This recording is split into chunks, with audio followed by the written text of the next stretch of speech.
حضرت زکریا علیہ السلام، حضرت موسیٰ علیہ السلام، حضرت عیسیٰ علیہ السلام، حضرت یحییٰ علیہ السلام، یہ سب کے سب وہیں بیت المقدس کے ارد گرد آباد، سبحان اللہ بے شک، وقت کے جلیل القدر پیغمبر بلکہ یہ رسولان اعظام ہیں، یہ سب فلسطین کی سرزمین پر آباد رہے۔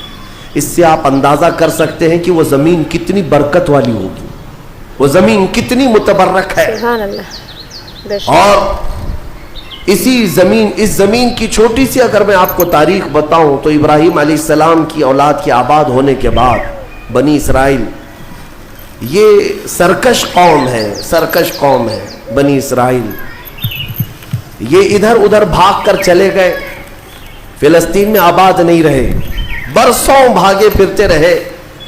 پھر موسیٰ علیہ السلام کا جب زمانہ آیا تو اللہ تعالیٰ نے آپ کو حکم دیا، بے شک، اے موسیٰ آپ اپنی قوم کو لے کر اس ارض مقدس میں جائیں، مقدس سرزمین، قرآن میں بھی اللہ نے اس کو مقدس سرزمین فرمایا، یا قوم ادخلوا الارض المقدسہ۔ موسیٰ علیہ السلام نے کہا ہے میری قوم چلو مقدس زمین پر جاتے ہیں، اور پیٹ پھیر کر بھاگنا مت ورنہ خسارے میں آؤ گے، نقصان میں آؤ گے۔ جو اس مقدس سرزمین سے پیٹ پھیر کر بھاگے گا وہ بڑے گھاٹے میں رہے گا، قرآن کا فرمان ہے۔ ان کی قوم جو ہے موسیٰ علیہ السلام کی، اس نے جواب کیا دیا جانتے ہیں؟ بیت المقدس کی طرف موسیٰ علیہ السلام بلا رہے تھے تو وہاں ایک دوسری قوم آباد تھی، قوم عمالقہ، وہ اونچے چوڑے لوگ تھے، بڑے ہٹے تگڑے لوگ تھے۔ موسیٰ علیہ السلام کی قوم گھبرا گئی اور کہا کہ ہم نہیں آئیں گے۔ قالوا انا لن ندخلها ابدا ما داموا فيها، جب تک یہ قوم اس زمین پر ہے ہم نہیں آئیں گے، سبحان اللہ، ہم نہیں آئیں گے۔ موسیٰ علیہ السلام بلانے لگے، چلو ان سے لڑائی کریں گے، اللہ تعالیٰ فتح عطا کرے گا۔ تو انہوں نے کہا اذهب انت وربك فقاتلا انا هاهنا قاعدون، موسیٰ آپ اور آپ کا خدا جا کر اس قوم سے لڑے، ہم بیٹھ کر دیکھیں گے لڑائی کیسی ہوتی ہے۔ بے شک، ان کی قوم کا جواب یہ تھا۔ تو موسیٰ علیہ السلام نے اللہ رب العزت کی بارگاہ میں اپنا عذر پیش کیا تو رب تعالیٰ نے فرمایا، اللہ تعالیٰ نے اب سزا کے طور پر اس قوم کے اوپر فرماتا ہے فَإِنَّهَا مُحَرَّمَةٌ عَلَيْهِمْ 40 سَنَةً يَتِيهُونَ فِي الْأَرْضِ، اب 40 سال تک ان میں کا کوئی بندہ اس مقدس سرزمین پر داخل نہیں ہو سکے گا۔ اللہ نے حکم فرمایا 40 سال ان پر یہ زمین حرام کر دی گئی، وہی بنی اسرائیل پر اندر آ نہیں سکو گے اس بیت المقدس پر۔ بے شک، اللہ، اور اس کے بعد رب تعالیٰ نے فرمایا یہ بھٹکتے رہیں گے 40 سال، یتیہون فی الارض، میدان تیہ، یہ صحرائے سینا آج بھی مصر کے وادیوں میں ہے، ہم گئے دیکھیں، پہاڑیوں کا ایک سلسلہ ہے، 100 کلومیٹر دور تک چین ہے پہاڑیوں کی، پہچان نہیں پائیں گے، اگر کسی ایک پہاڑی کے بیچ میں چھوڑ دیا جائے تو زندگی پر بھٹکتا رہے۔ سبحان اللہ، تو اس بنی اسرائیل کو ان پہاڑیوں کے بیچ میں چھوڑ دیا گیا، ان کو راستہ نہیں ملتا تھا، کب تک؟ 40 سال تک راستہ نہیں ملا، بھٹکتے رہے۔ وہ ان پہاڑیوں سے باہر آ ہی نہیں پاتے، ایک پہاڑ کراس کرتے سامنے سیم دوسرا پہاڑ نظر آتا، اس کو کراس کرتے تیسرا بھی سیم ویسا ہی نظر آتا۔ 40 سال گزر گئے بھٹکتے ہوئے، پھر موسیٰ علیہ السلام کی بھی وفات ہو گئی، ہارون علیہ السلام کی بھی وفات ہو گئی۔ اب یہ جتنے نافرمان تھے یہ مر گئے، ان کی جو نئی نسل آئی، چھوٹے جو بچے تھے، اب وہ جوان ہوئے تو ان کی سوچ مثبت تھی، فکر اچھی تھی۔ اس وقت اس بنی اسرائیل کے نبی یوشع بن نون تھے، حضرت موسیٰ علیہ السلام کے خادم بھی رہے، یہ اللہ کے نبی تھے۔ انہوں نے اپنی قوم کو اکٹھا کیا اور سب کے دلوں میں پھر بات ڈالی، آج سے 40 سال پہلے تمہارے باپ داداؤں پر بیت المقدس کی سرزمین حرام کر دی گئی تھی، اب چلو۔ تو انہوں نے کہا قوم عمالقہ اب بھی ہے، وہاں پر لڑائی ہوگی۔ انہوں نے کہا چلو میں تمہارے ساتھ ہوں۔ جب وہ نکلے بیت المقدس کے راستے پر، وہی ہٹے کٹے لوگوں سے ان کا مقابلہ ہوا، قوم عمالقہ سے۔ صرف دوپہر سے عصر کے درمیان وہ پوری قوم شکست کھا کر بھاگ گئی اور اللہ نے بیت المقدس بنی اسرائیل کو عطا فرمایا۔ اللہ کے حکم پر اگر چل کر کے دیکھا ہوتا، یہیں بیٹھ کر کہہ رہے وہ بڑے تگڑے لوگ ہیں، اونچے لوگ ہیں، یہ بنی اسرائیل کی عادت ہے. پھر اللہ رب العزت نے انہیں وہاں پر قرار دیا بیت المقدس. یہ یہودی کہلائے. یہودی ایمان والے یہودی تھے جو بیت المقدس میں آباد تھے, برسوں تک رہے. اس کے بعد پھر حضرت عیسیٰ علیہ السلام کا ظہور ہوا, آپ کی ولادت ہوئی. عیسیٰ علیہ السلام کے ساتھ ان یہودیوں نے بڑی بدتمیزیاں کی ہیں, ان کے قتل کا بھی منصوبہ بنایا, ان کی ماں پر الزام لگائے. یہودی بڑی بدماش قوم, اور انہوں نے تقریباً 10,000 نبیوں کو قتل کیا ہے. اللہ کے نبیوں کو قتل کرتے تھے. اب اللہ رب العزت نے قرآن میں جن کے بارے میں فرمایا غضب اللہ علیہم, اللہ کا ان پر غضب ہے, اللہ کا ان پر غضب ہے. آج بھی غضب ہے, غضب ہے. تھوڑے دن ان کے ازدہار کے آتے ہیں, ترقی کے آتے ہیں, تو دنیا کو ایسا لگتا ہے پوری دنیا کے بادشاہ یہی ہیں. پھر رب تبارک و تعالیٰ انہیں اوندھے منہ پھر گراتا ہے. ذلت ان کا ساتھ قیامت تک نہیں چھوڑے گی, قیامت تک نہیں. انہوں نے انبیاء کا قتل کیا اور بیت المقدس میں آباد رہے. تو پھر ایک بادشاہ ایسا آیا عراق کا, بخت نصر نام تھا. وہ آ کر کے بیت المقدس پر ایسا حملہ کیا, ایسا حملہ کیا کہ اس نے ہزاروں یہودیوں کو قتل کیا اور بیت المقدس کی عمارتیں توڑ پھوڑ کر رکھ دی. جو حضرت سلیمان علیہ السلام کے زمانے میں عمارت بنی تھی بیت المقدس کی. ہاں یہ بھی میں بتا دوں اس کی تاریخ کیا ہے. حضرت سلیمان علیہ السلام بادشاہ تھے, اللہ تعالیٰ نے حکم دیا کہ تم تعمیر کرو. تو بیت المقدس جب تعمیر کرنے لگے تو کس کی مدد سے؟ جنات کی مدد سے آپ تعمیر کر رہے تھے. سارے جنات کو کام پر لگا دیا تھا, اور سارے جن صبح شام دوپہر کام پر لگے تھے اور مسجد بنا رہے تھے بیت المقدس. اور اتفاق ایسا کہ حضرت سلیمان علیہ السلام سے وہ خوب خوف کھایا کرتے تھے. جب تک آپ کھڑے رہتے کام کرتے, اگر سلیمان علیہ السلام چلے جاتے تو سب بھاگ جاتے تھے, کام چھوڑ کر بھاگ جاتے تھے. تو سلیمان علیہ السلام اپنا عصا لے کر کے کھڑے رہے اور کام کرانے لگے. اب اتفاق ایسا ہوا کہ سلیمان علیہ السلام دن میں بھی نہیں جا رہے, رات میں بھی نہیں جا رہے, کھڑے ہی کھڑے ہیں, اور دن رات ان کا کام چالو ہے. لیکن ہوا یہ تھا کہ سلیمان علیہ السلام کی وفات ہو چکی تھی. کھڑے کھڑے آپ کا انتقال ہوا ہے حضرت سلیمان علیہ السلام کا, اور اپنے عصا کے سہارے کھڑے رہ گئے. انتقال کے بعد بھی یہ صرف اور صرف نبوت کی شان ہے, یہ صرف نبیوں کی شان ہے. قرآن میں ہے, اللہ تعالیٰ نے فرمایا فلما تبینت الجن, جنات کو کب معلوم ہوا پتا ہے؟ دیمک نے حضرت سلیمان علیہ السلام کی لکڑی کو کھا لیا. یہ جو عصا تھا دیمک کھا گئی. دیمک کھانے کی وجہ سے لکڑی ٹوٹی. تو لکڑی ٹوٹنے کے بعد حضرت سلیمان علیہ السلام زمین پر آ گرے. تب جنات کو پتا چلا ان کا تو کب کے انتقال ہو چکا ہے, اور اس وقت تک بیت المقدس کی تعمیر ہو چکی تھی. ہاں, جس کو روایات میں ہیکل سلیمانی بھی کہا گیا ہے. بیت المقدس, ہیکل سلیمانی, یہ الگ الگ ووادت جو معاملات ہیں, میں اس کو پھر کبھی عرض کرتا ہوں. یہ تعمیر مکمل ہوئی اور وہی یہودیوں کے لیے مقدس جگہ, اور بخت نصر نے جس کو توڑا وہی ہیکل سلیمانی تھا. اور اس کے نیچے بہت ساری ان کی مقدس کتابیں جس سے جادو کرتے تھے وہ سب دفن کر دی گئیں. سلیمان علیہ السلام کی کرسی وہ بھی دفن کر دی گئی. آج بھی یہ یہودی جو کھدائی کر رہے ہیں اسی کرسی کو تلاش کرنے کے لیے, اپنی باقیات وہ جادو کی کتابیں تلاش کرنے کے لیے آج بھی یہ کھدائی کر رہے ہیں بیت المقدس کے ارد گرد. اور یہ جو تھرڈ ٹیمپل کہتے ہیں, تیسرا مندر تعمیر ہونا ہے, وہ تھرڈ ٹیمپل کا مطلب یہی ہیکل سلیمانی کو انہیں بنانا ہے, بیت المقدس کو ہدم کر کے, منہدم کر کے. یہ جو مسجد اقصیٰ ہے اس کو ختم کر کے انہیں وہاں پر تھرڈ ٹیمپل بنانا ہے. یہ ان کا خواب ہے. یہودی وہاں سے قتل ہوئے, عیسائیوں کا قبضہ آیا. عیسائی تقریباً 300 سال تک آباد رہے. پھر ایک بادشاہ آیا, ایران کا بادشاہ تھا خسرو, اس نے بدلہ لیا اور اس کے بعد یہودیوں کو پھر سے آباد کیا. پھر اس کے بعد ٹائٹس نام کا ایک عیسائی بادشاہ آیا, اس نے پھر دوبارہ بیت المقدس پہ حملہ کیا.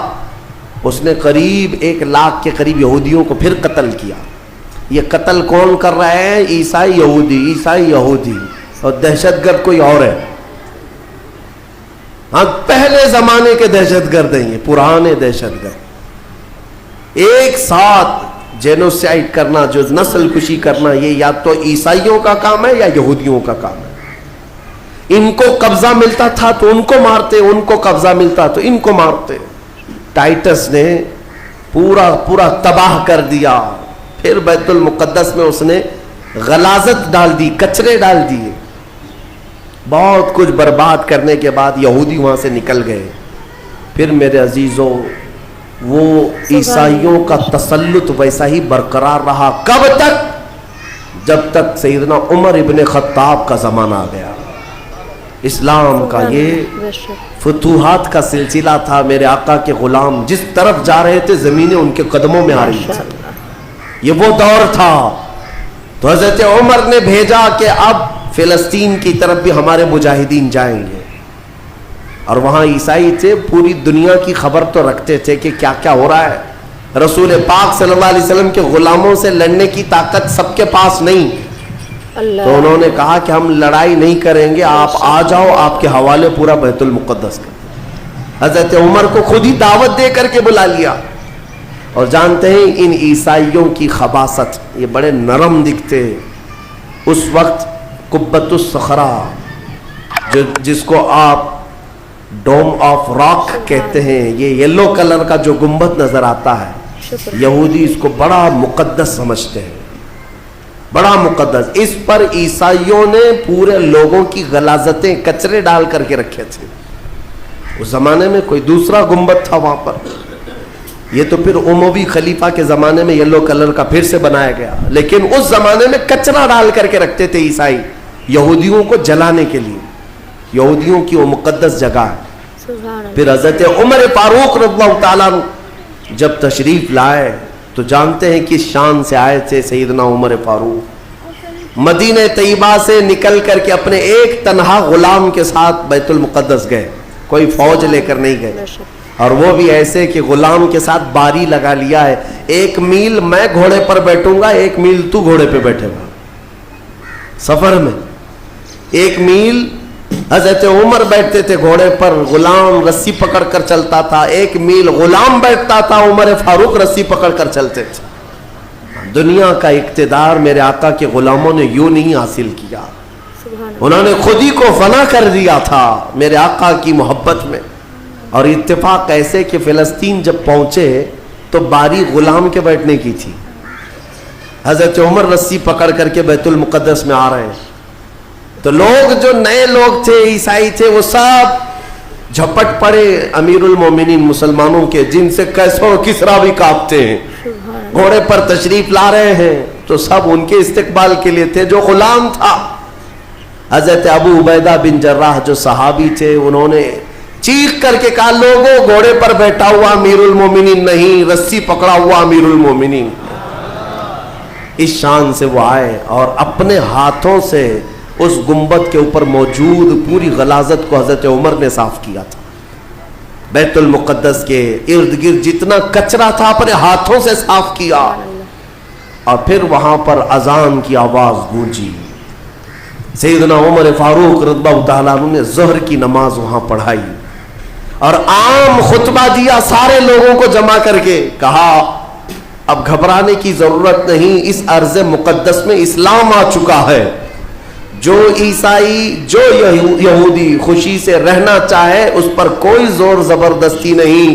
وہ اس ارض مقدس میں اقلیتوں کے اعتبار سے رہ سکتا ہے. اسے امن و امان دیا جائے گا، کسی کی عبادت گاہ نہیں توڑی جائے گی. میرے عزیزو، یہ اسلام کا احسان ہے. آج بھی جا کر کے دیکھیں فلسطین میں حضرت عمر کی سلطنت ہو، یعنی خلافت آنے کے باوجود بھی سب سے پرانا جو چرچ ہے عیسائیوں کا وہ آج بھی فلسطین میں باقی ہے، بیت المقدس کے قریب. حضرت عمر نے منع کیا کہ ان کی عبادت گاہ کو ہاتھ نہیں لگایا جائے گا، توڑا نہیں جائے گا. سب کو امان دیا گیا ہے، سبحان اللہ، سب کو امان دیا گیا ہے. اگر ایسی ہی ہمارا تسلط ہر جگہ ہو اور ہم